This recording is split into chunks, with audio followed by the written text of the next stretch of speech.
Bonjour les amis, je suis ravie de vous retrouver sur cette 16e vidéo. Et voilà, on a dépassé la moitié du défi, donc qui est de 30 jours, 30 compétences pour développer les attitudes et les postures d'un coach d'élite. Alors aujourd'hui, dans cette vidéo 16, je vais vous parler de la notion de tout ce qui va être lié à la communication, mais surtout comment communiquer efficacement avec son client. C'est une chose primordiale. Pour ceux qui nous rejoignent sur cette vidéo, je suis Brigitte Fayet, coach, consultante, formateur, infopreneur, conférencière.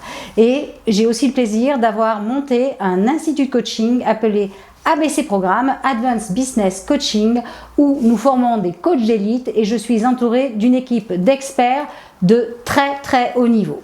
Alors, je vous ai dit qu'aujourd'hui, nous allons parler de la communication, mais d'une communication qui soit efficace. Pour cela, il faut écouter avec attention. Ça veut dire quoi, écouter avec attention? C'est savoir se concentrer. Se concentrer totalement sur ce qui est dit et surtout sur ce qui n'est pas dit, ce que l'on appelle les non-dits de votre coaché, de votre client, pour comprendre son message. Pour comprendre aussi le contexte dans lequel il est, ses désirs et favoriser son expression personnelle. Alors, je vous ai parlé des dits et des non-dits.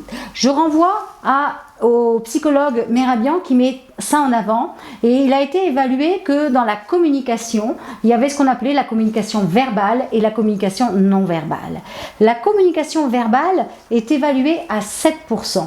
La communication non verbale est évaluée à 93%.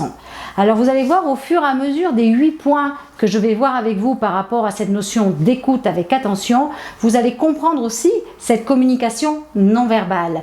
Elle est suggérée par les mouvements, par ce qu'on appelle le paraverbal, les silences, le souffle, tous les tics de langage, toutes les expressions corporelles du visage vont faire qu'il va y avoir plein de petites choses comme ça qui vont faire partie de ce qu'on appelle les non-dits. On va le revoir ensemble. Donc, dans ces 8 points, il y a être au service du client et disponible. Donc, ça, nous l'avons déjà vu sur une autre compétence, mais je le redis parce que c'est très important. C'est-à-dire que il faut être au service du client et être disponible par rapport aux disponibilités de votre client et non pas par rapport à vos disponibilités. Il faut, dans le deuxième point, savoir écouter le client. Ça veut dire écouter le client par rapport à ses problèmes, par rapport à ses objectifs, par rapport à un point important, ses valeurs,